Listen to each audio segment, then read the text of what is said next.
안녕하세요 여러분, 참푸동나고병원의 이동현 원장입니다. 지난 시간에는 척추의 어떤 역할과 구조 또 통증의 원인에 대해서 알아봤습니다. 그렇다면 나이가 들면서 척추는 어떻게 변하겠습니까?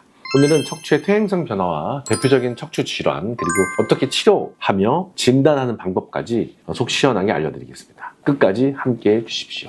자, 지금부터 강의 시작하겠습니다. 여러분, 오늘 재밌는 사진도 몇 개 가지고 나왔는데요. 척추 질환, 즉 퇴행성 척추 질환을 한번 설명드릴 텐데 대개는 이제 디스크 질환으로 설명을 하죠. 그죠? 보시면 척추의 퇴행성 변화가 어떻게 오겠습니까? 정상인 경우에 척추체와 체 사이에 디스크가 있죠. 하늘색. 앞에 이 뼈와 뼈 사이에 있는 이 디스크를 정관절이라 그러고 이 뒤에 있는 이 조그만 관절이 있어요. 두 개가 양쪽이 뒤쪽에 이것을 후관절이라고 합니다. 그래서 여기 보면 햄버거처럼 붙어있는 공간이 후관절입니다.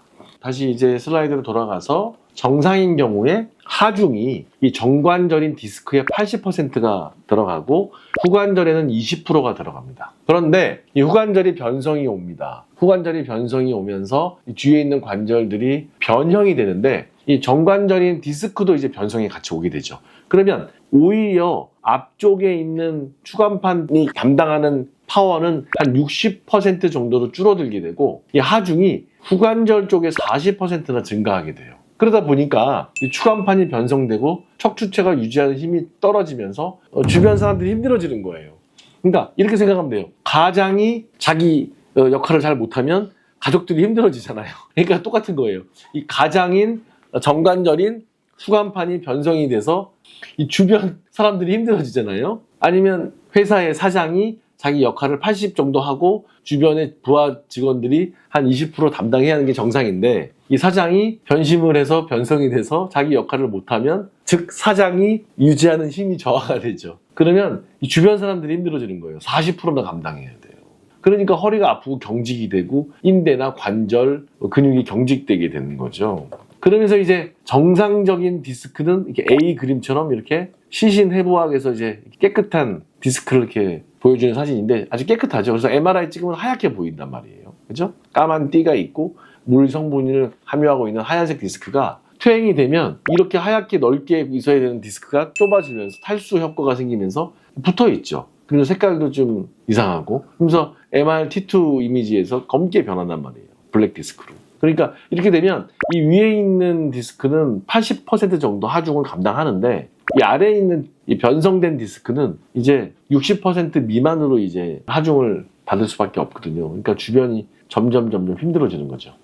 그래서 이 디스크 추간판이 손상되거나 탈출돼서 신경을 압박하는 것을 이제 디스크 탈출증이라고 그러는데 원인은 대개는 노화죠. 노화 때문에 수분이 빠져나가면서 검게 변하고 과도하게 허리를 사용하고 뭐 자세가 좋지 않거나 과체중이 된다든지 또는 외상이나 부상이 반복되면 이 MR상에서 보면 이 아래 디스크처럼 검게 변하고 튀어나오죠. 그러니까 단면도에서 보면 신경이 지나가는 통로를 가로막게 되죠. 실제로 이제 환자 디스크 사진인데 이렇게 디스크가 까매져요. 까매지면서 볼록 나오니까 이제 허리도 아프기 시작하지만 신경 통로가 막히면서 다리 쪽으로 내려가는 신경이 눌리게 되고 힘이 빠지고 발목이 안 올라가고 급기야는 대소변, 성기능 장애까지 올 수 있는 심한 디스크 탈출증이 생기는 거죠. 따라서 다시 한번 정리해드리면 이렇게 정상 디스크는 이렇게 초코파이라고 생각하시면 되지 않을까요? 초코파이의 그 가운데 이렇게 하얀색 머시멜론이라 그러나요? 마찬가지로 이렇게 수액이 있고 겉에는 섬유륜이 있는데 이게 변성이 되면서 이게 볼록 살짝 삐져나오고 이렇게 더 튀어나오면 돌출됐다라는 표현을 하고 이게 더 수액이 이 겉에 있는 섬유륜을 뚫고 이렇게 나오기 시작하면 탈출됐다라고 그래요.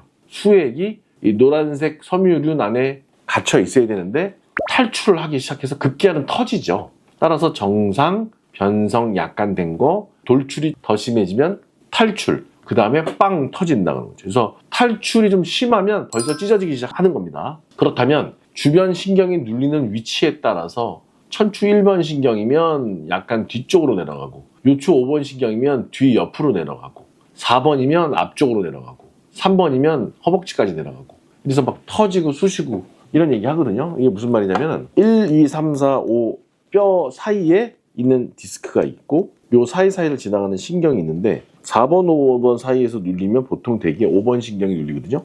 여기는 허벅지랑 엉치 뒤랑 옆쪽. 그 다음에 3번, 4번은 제가 허벅지 앞쪽으로 타고 내려간다 그랬죠. 2번, 3번은 사타구니나 허벅지 위쪽. 그러니까 이 신경 분포에 따라서 다 다른 거죠.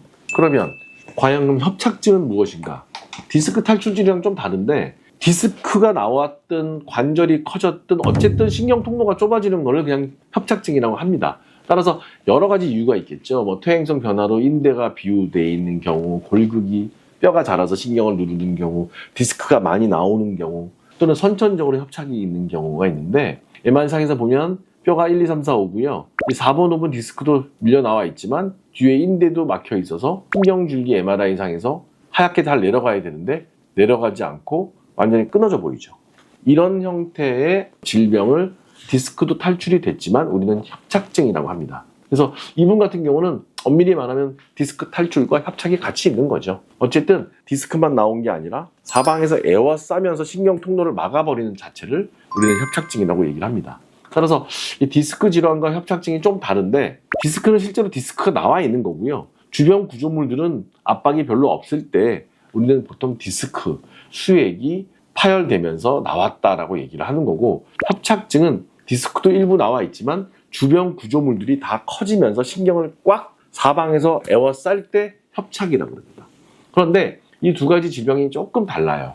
증상은 비슷한데 증상 변화가 허리는 자세를 변경할 때 디스크 질환인 경우에는 심해지는데 협착증은 걸을 때 아파요. 무슨 말이냐면 협착증은 허리 통증은 별로 없고 잘 못 걷고 오래 서 있지 못하는 경향이 많고 디스크 탈출증은 앉아 있을 때 아프고 일어날 때라든지 움직일 때 아파요. 그러니까 조금 양상이 다르기 때문에 두 개가 동반되어 있기도 하지만 전문가들한테 맡겨서 내가 디스크인지 협착증인지 감별받는 것이 중요합니다. 그러면 오늘의 퀴즈. 뒤로 나갔으면 후방전이, 아래가 기준, 위에 뼈가 앞으로 나갔으면 전방전이, 뒤로 물러났으면 후방전이. 급기야는 심각한 협착증을 일으키면 수술까지 필요한 경우가 있습니다.